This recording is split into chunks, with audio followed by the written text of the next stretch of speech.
Okay, Andy, why don't I start with you? Tell me the secret to winning and having fun.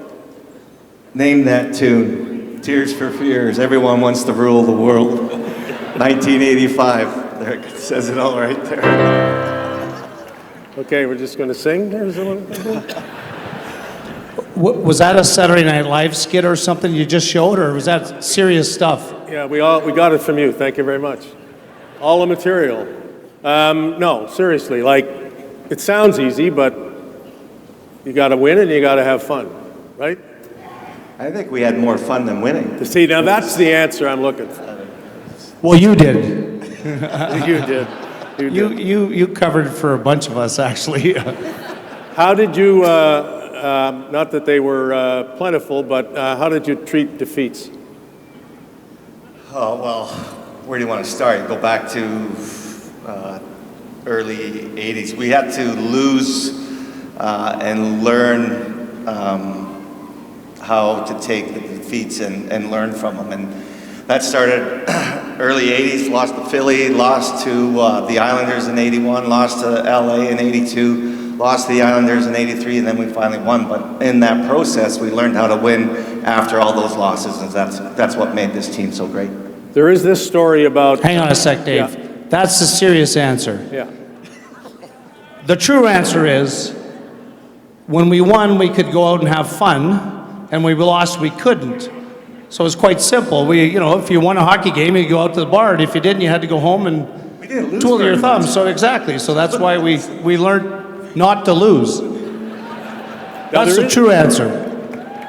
And there is this story about video sessions following losses the next day, and the coaches were critical, and nobody wanted to be singled out for having made a mistake or having a bad game. And apparently, there was a dunce cap ceremonially awarded to somebody who took the most criticism in those video sessions. Can you verify that? That's playoffs. We only did that in play. We only really got serious in the playoffs. Otherwise, we were never that serious of a team. That's why all those goals were scored against our goalies. Because our forwards that weren't that serious about playing defense. We should have had the red line out back then. Yeah, because we would never have seen Gretz.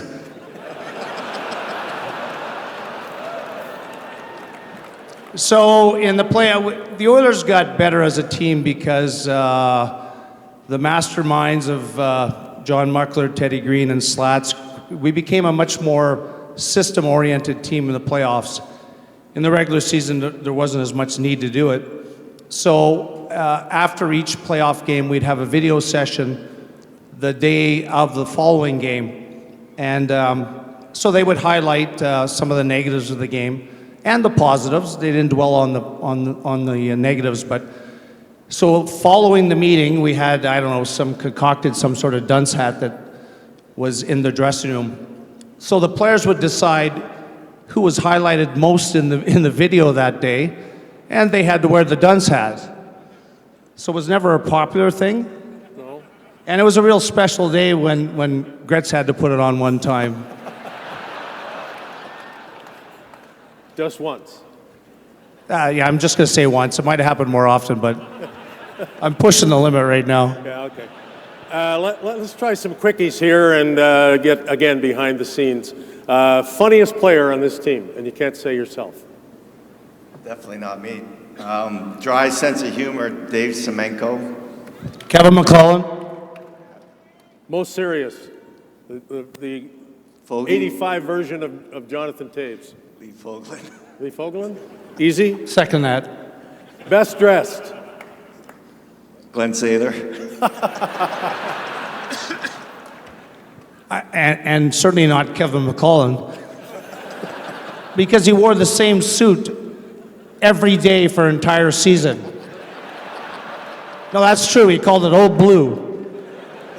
I think he still has it. Who's wearing it later in the next act? Who drove the best car? Mess when he wasn't crashing them.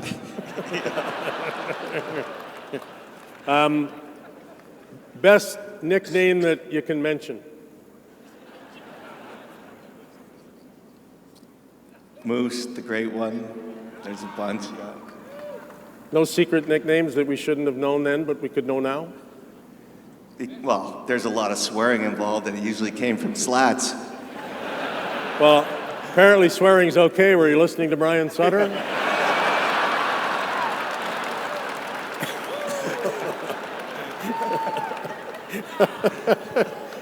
Who controlled the music in the dressing room? Kevin Lowe. And what kind was it? 80s.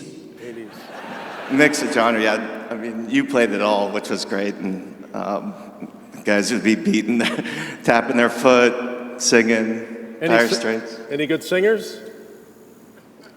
Not in our group. Probably not. Probably not. Christmas time, there's one song that you guys sang. You guys, I'm sure you know the effect you had on young players in this city, in this province, in this country. I want to bring up and hear from a young boy then who grew up to be one of the most popular Oilers of all time, then and now and forever. And let us congratulate him on his recent honor, now a member of the Order of Hockey in Canada, Ryan Smyth.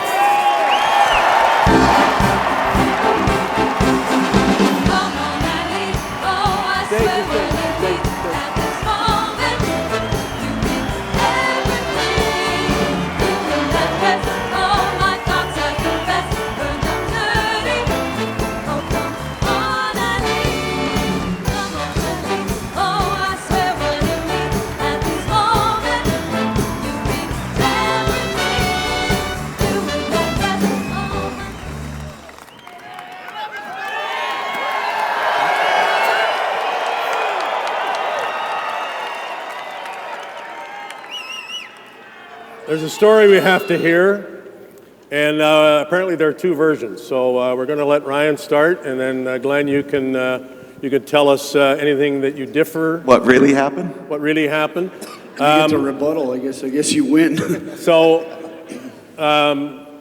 Banff, a car, a kid, and the driver of that car. Go ahead, Ryan. What happened? First off, I want to say what a great honor it is to be up here with the guys that have paved the way and inspired players like myself and the fans. So thank you. This is awesome.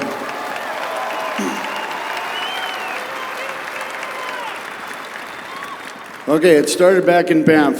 Barry Stafford, obviously from Banff. Glenn Sather from Banff. I ended up going to the hockey schools.